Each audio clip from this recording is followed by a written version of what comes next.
આપ જોઈ રહ્યા છો એને ન્યૂઝ હું છું એન્કર અર્પિતા પટેલ। હવે જોઈએ અગત્યના સમાચાર। વાહન ચોર પકડાયો। શહેરના અલગ અલગ વિસ્તારમાં વાહન ચોરી કરતો આરોપી પકડાયો। અઠવા પોલીસે વાહન ચોર પાસેથી 7 મોટરસાયકલ ચેક કરી 5 વાહનો ચોરીના ગુનાનો ભેદ ઉકેલાયો। NN news Surat. દર્શક મિત્રો, એનએન ન્યૂઝને લાઇક, શેર, સબસ્ક્રાઇબ કરો, બેલ આઇકન પ્રેસ કરો જેથી આપને નોટિફિકેશન્સ મળતી રહે।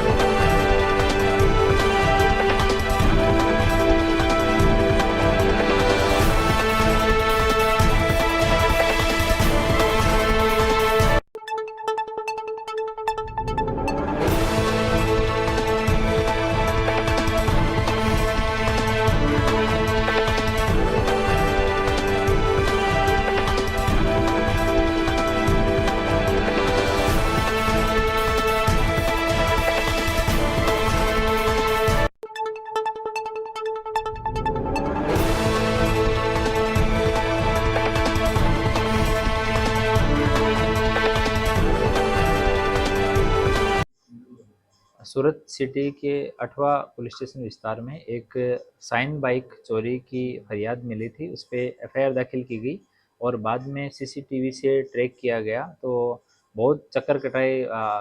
जो चोरी करने वाला व्यक्ति था उसने पुलिस को मिसगाइड करने के लिए इधर से उधर बाइक से एक गली से दूसरी गली में जाना, गलियों में रुक जाना, एक एक दो दो घंटे तक एक ही गली में, ताकि पुलिस को उसको ट्रैक करने में लंबा टाइम लगे। और बहुत लंबा रूट लेके बाद में वो उन पाटिया विस्तार जो सचिन का है वहाँ पे रहता था, तो वहाँ बहुत लंबा रूट लेके वो वहाँ पे जाता था। तो पुलिस ने कंटिन्यू करीब 20 दिन तक टेक्निकल चीज़ें, सीसीटीवी वगैरह देखे, कई जगह के हमने टावर डंप भी लिए, उनको एनालिसिस किया।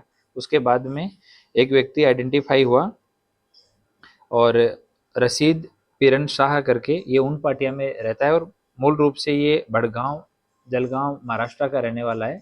और ये बाइक चोरी उसने की थी। जब वो आइडेंटिफाई हो गया बाद में उसको पकड़ा गया बाइक के साथ में। तो पूछताछ में उसने बताया कि उसने यहाँ सूरत से और भी कई सारी बाइक चोरी की है और बाइक चोरी करने के बाद वो सलीम नगर मालेगांव स्थित उसके ससुराल में उसके ससुर अरमान गनी शाह के पास में जो चोरी की बाइकें वो उनको रखते थे और वहाँ से उन बाइकों को वो सस्ते दाम में बेच देते थे।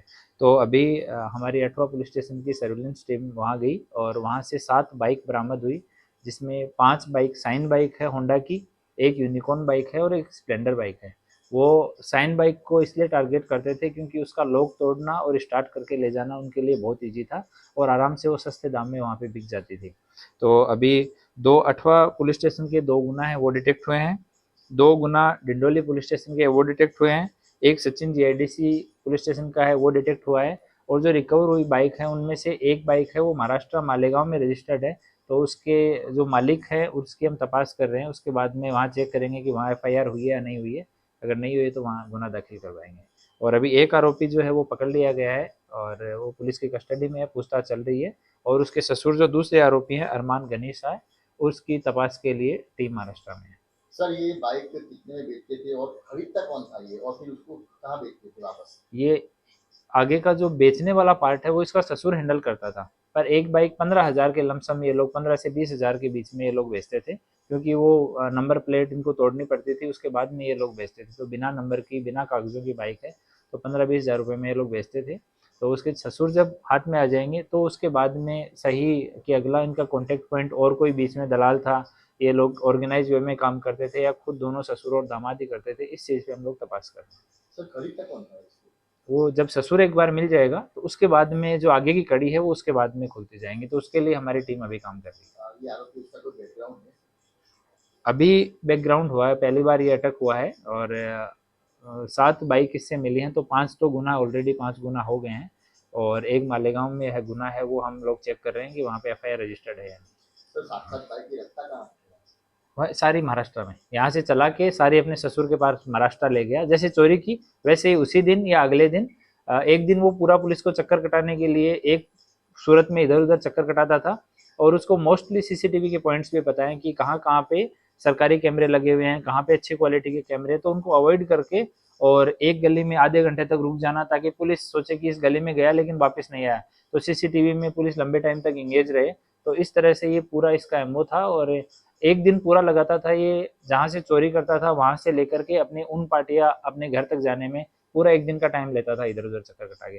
और उसके बाद जब टाइम मिला तो तुरंत वो महाराष्ट्र अपने ससुर के पास चला जाता था। सर ये आइडिया कहाँ से आया पुलिस को चकमा देने का, क्योंकि ये बहुत बड़ी प्लानिंग है कि पुलिस ऐसे चेक करेगी तो उसको नहीं पकड़ा जाए, तो ये आइडिया कहाँ से आया?